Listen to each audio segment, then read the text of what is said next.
Welcome everyone. In today's class, we will talk about the correctness, consistency and completeness of formal properties. In the last class, we have discussed about how this formal property based verification works. So, as you mentioned, we have effectively have the design specification, and from the design specification, verification engineer write the properties, right. We have actually introduced the temporal logic in previous class briefly, and people can write properties in temporal logic, right, and the engineer, the design engineer will implement it, right, and you can have many implementation. And now this verification property is independent of your implementation, but all your implementation should satisfy the property. Okay. So, this is what we have discussed in the last class, and then we have model checking tool which can actually check whether your implementation satisfy the properties or not, right. But major task is the writing the property is done by the verification engineer. Now, all this verification all completely rely on what properties you are writing, right. So, one of the selling point of formal verification is the 100% guarantee that implementation satisfy the property, right.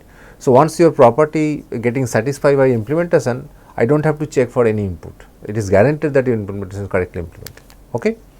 But the point here, if the property itself is not complete or there are inconsistencies or not correct, then there is no point of doing formal verification, right. So, it is very important to check whether the property that you are writing, they are correct, they are consistent and they are complete, right. So, this 3C is very important in context of properties that you are writing from the specification. Okay. So, in today's class, I will just talk about what do you mean by correctness of the properties, what do you mean by consistent of the properties, and what is the completeness of the properties, right, with few examples. So, as I mentioned, you have the specification, and from the specification, verification engineer write the properties, and the specifications are mostly in terms of written in English language, right, natural language. It can have some diagrams and all, right. Now, inherently this English language is ambiguous, right. Because of this ambiguity, the way you are going to interpret the properties may be different by another person, right. So, the way you interpret may be different from the way I interpret, right. Just to give a very simple example, what is this course topic? Formal property verification. What do you mean by this? Is it verification of the formal properties or formal method for property verification, right? Confused, right? If I just ask you this question, I will ask you to pause for a second and think about this. Formal property verification. Is it formal method for property verification or verification of formal properties, right? It can have both interpretation, right? So, what we are teaching in this course is basically this, that we try to define these formal methods for property verification, but this ambiguity is the problem, right. So, once you have the English language specification, the way verification engineer interpret this specification, and they may come up with a different properties, and because of that all this problem of consistency and completeness may come, right. So, we will take an example of a arbiter, right. What is arbiter? It is essentially is kind of a manager, right. You think about you have a printer, right, and this printer is used by two person, right, person 1 and person 2, and both they can request using the R1 and R2, right, and this arbiter, it has some logic, and based on this request they will give the grant G1 corresponding to R1 and G2 corresponding to R2. Let us say both requests come together, both of them cannot use the same printer at the same time, right. There may be some priority, probably you are giving priority to R1 or the person 1, or you may give priority to R2, or it can be first come first serve, it can be round robin, right. There can be many logic the way you want to give the access. So, this arbiter usually the kind of a manager for some resource, which when there are multiple requests come, it decides whom to give the access to that particular resource, right. Now, let us say the arbiter that we are defining, it has, this is the specification. What it says that if R1 is basically R1 has the higher priority, that means whenever R1 goes high, G1 must be asserted for next 2 cycle. So, the kind of priority that you have set is like if R1 comes next 2 cycle, I will give access for this resource to the person P1, that means G1 must be high for next 2 cycle. Okay. This arbitration logic can be different. The kind of logic that I have taken for this course is this. And when there is no request, right, you give grant to G2, right. So, by default you are giving grant to G2, but you are giving higher priority to G1. That means, whenever R1 is there, I do not care about R2, I will always give next 2 cycle access to R1, right. I will make G1 to high for the next 2 cycle. But if there is no request, by default I am giving to G2, and these are mutually exclusive, right. You cannot give access to both of them at the same time. So, G1 and G2 cannot be true at the same time. So, at least one of them should be false. So, this is the specification is given, and you know this is the system. As a verification engineer, you have to write the properties first, right. So, let us try to encode them in temporal logic.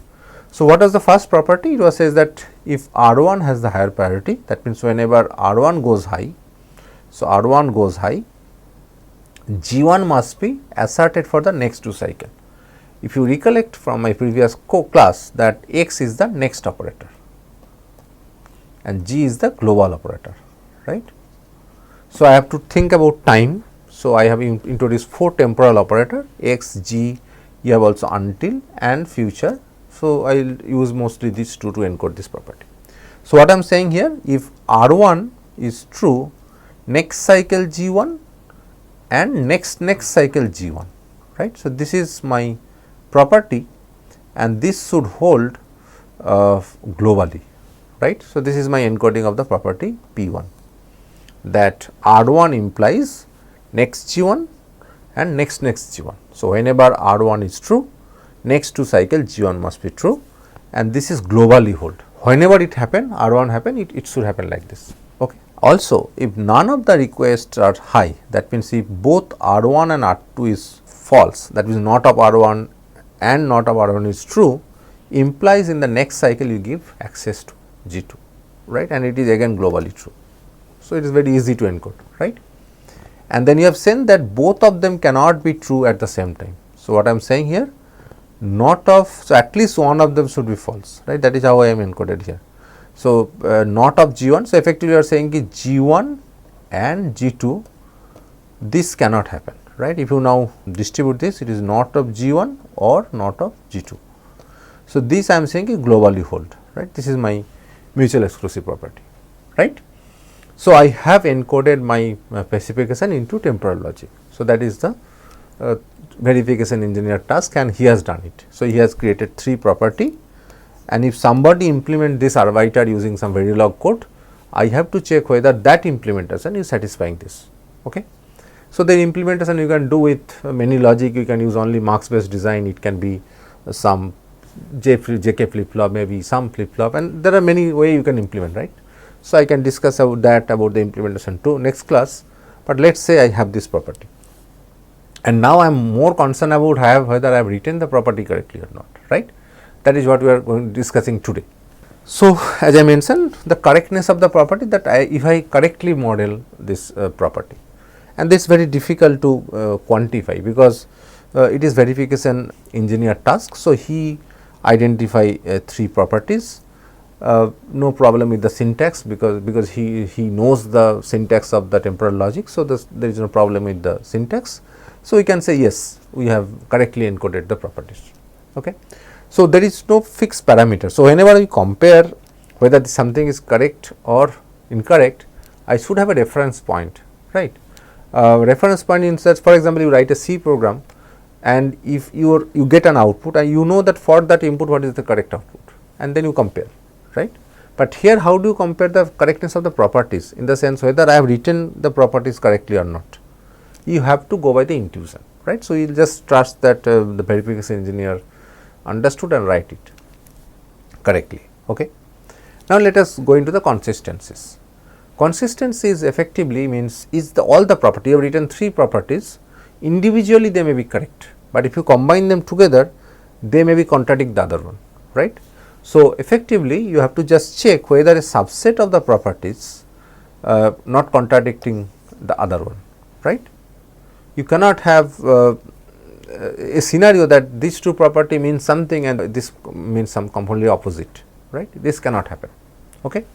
So, this is what the contradiction means. So, in the consistency checkings, we will basically check whether we have reached to that situation or not, whether the properties are contradicting each other. So, let us say take this properties. I have three properties here, right. So, we have, let me note down there. So, we have three properties. Globally, if R1 is true, next cycle G1 is holds and next cycle G2 holds, right.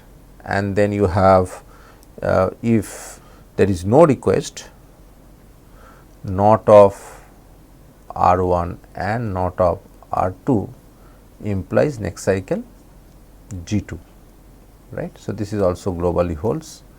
And then third one is the mutual exclusive property, where I am saying not of G1 or not of G2, that is also globally true, right, P1, P2 and P3. So, these are the three properties I have. Now, let us have some test scenarios, right. You think about that in the first clock, say clock T, I have a request R1 and there is no request R2. So, if you have this, what will happen? Next two cycle you have to give G1, G2. So, you give G1 and G2 in the T plus 1 cycle and T plus 2 cycle, because your R1 is high. To satisfy this property, I just set G1 equal to true and G1 equal to true in cycle T1 and T2. And in the next cycle, because you have no control over how the requests can come in any arbitrary order. Let us say in the next cycle there is no request, nobody is requesting. So, now as per the second property, what you are saying that if there is no request R1 and R2, next cycle you give it to G2, right. So, you give access to G2 in the T plus 2, because there is no request in one cycle, next cycle you give G2 equal to 1, right. Now, the third property says that you cannot give access G1 and G2 together, right, mutual exclusive, but it is happening here. So, this is inconsistency, right. So, property 1 and property 2 together, I can create a scenario which is actually contradicting with the property 3, right. So, that means the property that I have encoded is inconsistent. It means again I have not interpreted the specification correctly, right. The problem lies in this particular property. What I am saying here is that if there is no request, no R1, no R2, you give G2 next cycle, but first one you have seen that in first cycle if R1 is there, next two cycle you give G1, access to G1, right. Then the problem is that it may happen like this, right. In one cycle R1 is there, which will ensure that G1 should be true in both cycle, and this ensure the next cycle G1 will be true, right. So, this is problem. So, definitely these properties are inconsistent. We cannot have any implementation where both holds, right. So, that means what is the problem? Let us explore. So, the actual problem is that the ambiguity in the specification. If you go back to the specification, what was written? If none of the requests are high, then arbiter give grant to G2. What is effectively try to means that if there is no need to give G1, then you give it to G2, right. It was not something like that if you have no request in this cycle, you give G2 in the next cycle. Probably it was meant that if there is, you do not need to give access to G1, then we can give it to G2, right. So, this is how the ambiguity came from this, and that is why you make a mistake and encoded the property wrongly, right, which will make the things inconsistent. So, the way you have interpreted the problem. So, it is actually mean that G2 is default grant. That means, if I do not need to give G1, then only give G2, right. So, what I should give? I will change the G2. Earlier it was if there is no request of R1 and not R2 implies next cycle G2, which is globally true. So, this was I was written earlier, but I say not G1, then only you give G2, right. So, now effectively I am saying that even if the first property says that if R1 is true, next two cycle G1, that means next two cycle I will not give G2 access, right. Only if in some scenario I do not have to give G1, then I can give access to G2. So, this is the wrong one and this is the correct one, and now this scenario will not come, right, because even if you have 0 0, because I have to give G1 access here, I will make it 0. If say R1 equal to 0 here, R2 equal to 0 here, in the next cycle T plus 3, right, I will give G1 equal to 0, then I can make G2 equal to 1, right, G1 equal to 0, G2 equal to 1 in T plus 3, not in T plus 2, because there is no request after first cycle. So, the G1 is done. Third cycle, first cycle, second, fourth cycle, I can give G1 by default, and here I will make it 0, right. So, this is basically the scenario. So, I hope you understood the kind of why the consistency comes. It is because primarily because of the way we interpret the English language specification, okay. And I just given small example. Now, we will talk about the completeness. The completeness means, have I written enough properties? So, that is the question I am asking, right. Have I written enough properties? Again, I will emphasize that the point I was discussing earlier, that formal verification is give 100% guarantee, right. In the means that if your implementation satisfy the properties, that means your implementation is 100% correct. But what if I have not written enough properties? Say for example, the arbiter example that I have taken, I have written 3 properties. Is the 3 enough? Should I write the 4th property or the 5th property, right? If 3 is enough, then it is okay. So, if your implementation satisfy, I can be happy. But if 3 is not enough, I need 4 properties, then even if your implementation satisfy these 3, that does not guarantee that your implementation is fully correct, right. So, that is why before starting the verification, we have to make sure that I have written enough properties. I am not missing any scenario which is not modeled by my properties, right. So, this is effectively a coverage analysis, right. That means your property functionally covering all scenarios, right, of your implementation, which is coverage analysis. So, effectively you should do functional coverage. That means all functionality of the implementation is covered by the properties.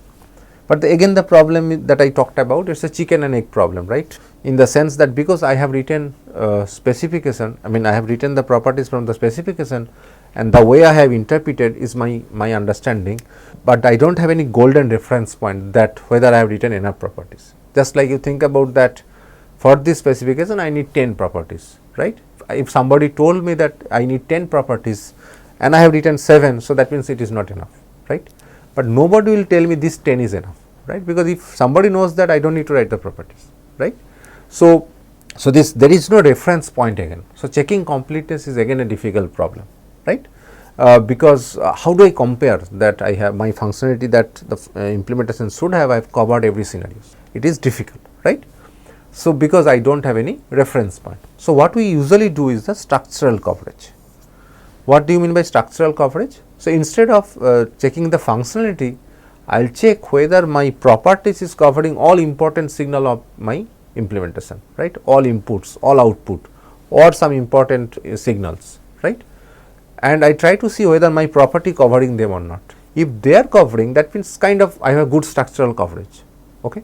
But good structural coverage, so if you have low structural coverage, so that means I found that there are some signal which is not covered by the properties, that means it has a low structural coverage, it guarantees that there is low functional coverage, right. That means I miss some point, I miss some scenarios, because some of the important signal is not there in my property, okay. But the other reverse is not always true. That means if you have a high structural coverage, it means you are mostly covering all the properties, all the signals of your design by the property, that means it is a high structural coverage. That does not mean you have covered all functionalities. There may be some combinations which is missing, right. So, high structural coverage does not necessarily mean high functional coverage, okay. But the others is true, right. If you have low structural coverage, it means low functional coverage. So, usually what people does, they try to see the structural coverage.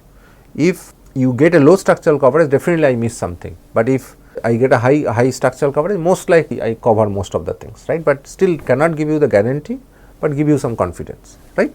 So, the intuition here, what I will do is, like if there is any input or non-input, some important signals of the design that is do not care with respect to every property in my suite, the property suite, right, then I will say there is a coverage gap. So, what I am going to see, I will take each important signal from my specification, I will check are they important for the property? Are the properties are independent of them, right? Or they become don't care. So, I mean whatever the value for there, I mean property will be true, right? That is the meaning of don't care. So, if some signal become don't care, that means it is not covered by the properties, right? It is a not structurally covered by the properties. So, if I found certain thing, I will just give a kind of a warning that see these particular signals are not covered by your properties. So, there may be some gap, please verify, right, please cross check, right. This is how the things work. Okay. So, let me take again the example of my arbiter. I will try to see whether these properties are complete or not. So, we have written 3 properties. The first property says that if R1 is true, next 2 cycle I should give grant G1. If there is no G1, then I can give grant to G2, and I cannot give G1 and G2 together, right. These are the 3 properties what I have written. So, what kind of questions I am going to ask? Does this properties cover any behavior where G1 required to be high? So, I talked about all important signal. So, in my specification, in my arbiter design, I have input R1 and R2 and output G1 and G2, right. So, the important signals are R1, R2, G1, G2. So, I will basically ask question with respect to R1, R2, G1, G2. The first question that I have asked, does this property cover any behavior where G1 required to be high? Wait for a second and think on the properties. The answer is yes, right. Why? You are specifically saying that G1 has to be 1 whenever R1 is true. So, it is yes, right. So, property P1 says that G1 required to be high in some time. So, this is okay. So, that means I will say these properties are covering G1. Okay. I will ask the same question for G2. Okay. Does this property cover any behavior where G2 required to be high? Again wait for a second and think. Is this any of them is saying G1 has to be 1, right? You might think of this that if no G1, I will make it G2, but this does not guarantee, right? Why? If you keep giving R1 every alternate cycle, right? So, if you are giving R1 here, next 2 cycle G1 is true, right? G1 true. Again, if you are giving R1 here, next 2 cycle G1 is true, right? G1 is true. So, that means if you are giving R1 in every alternate cycle, your G1 will be always true, right, because that is the first property says. So, essentially although this property 2 kind of try to say that G1 has to be true when G1 is false, but what if G1 is always true? That is always the possibilities, and that can happen because of P1. So, G2 cannot be 1 anytime, right. So, that means we are not kind of creating a scenario where it guaranteed that G1 has to be true, right. What is it called? It is called starvation. That means R2 never gets grant in some scenario, the example I talked about now, right. So, this is a starvation scenario, which is not good, right. So, even if you want to print something, you never get a chance to print, right, which is not a good scenario. So, if you see the specification, probably we have not mentioned about that, right. We do not talk about the starvation scenario. So, probably there is a gap in your specification itself. So, you should probably add one more property which says that there should not be any starvation, okay, which ensures that G2 also gets some time, right. If there is a request R2, there should be a grant for G2 also, right. So, how do I model this is property 4. I am saying that if there is no R1 for 2 cycle, right, next cycle you make G1 equal to false, okay. Let us say I am just adding this property, and then if this is true not G1, then automatically this will make G2 equal to true, right. So, you may think about what about P1, what is happening here, what I am saying here, if R1 is true here, next 2 cycle G1 is true. Here I am saying that R1 is false for 2 consecutive cycle, then you make G1 equal to false, right, in the next cycle, which is okay. So, it is not violating it is not making P4 inconsistent with P1, right, because P1 is saying that R1 is true here, next 2 cycle G1. Now, I am saying this is R1 equal to 1. Now, say I am saying R1 equal to 0 here, R1 equal to 0 here, I am saying not G1 is here, and automatically G2 will be true here, in the next cycle. This is clock 1, clock 2, clock 3, clock 4, right. So, this P4 is not making P1 inconsistent. We have to also make sure that adding property does not make them inconsistent, but is actually ensuring that I am making G1 equal to false, and hence G2 will be true, right. So, we effectively identify some scenario where G2 will never get a grant, and we try to analyze that as a verification engineer and try to add a property to make sure that we give G2 also sometime. Okay. So, now I have 4 properties. I will keep asking the same questions. So, do we need to read R1 at all? The answer is yes, right. You have to read R1. So, whenever you get R1, then you will add this. So, P1 actually makes sure that you have to read R1. So, I do not have any problem with R1 also. But now R2. So, in this property you see there is no R2, right. So, we make all the property independent of R2, which is something inherently some limitation of the arbiter that you are developing. So, again, so if you ask do you need R2 at all? Yes, answer is no. All property written does not have R2. So, just to make sure that R2 is also important for the property, what I can do, I can update this property 4 into this. What I am saying earlier, I am saying if there is no R1 for no 2 cycle, you make G1 false, and I also adding R2 here, that if R1 is there and there is no request of R1 for 2 cycle, current cycle and next cycle, then you make G1 equal to false in next cycle, and which will automatically make G2. So, I will also bring R2 into my properties, right. So, this something kind of give you a sense how this particular completeness check-in is happening, right. So, to summarize today's discussion, what we have basically try to give an emphasis to you that most of the time we are just obsessed with to check the property whether your implementation satisfying the given property or not, but on the other hand it is also very important to question the properties, right, whether the property correctly it gone by specification, are this property consistent to each other, or are they I have written enough properties. That means, I have the properties are complete, I am not missing any scenarios. So, before starting the verification process, I must ensure that my property set is good, right, and I think that is the moral of the today's lecture. Thank you.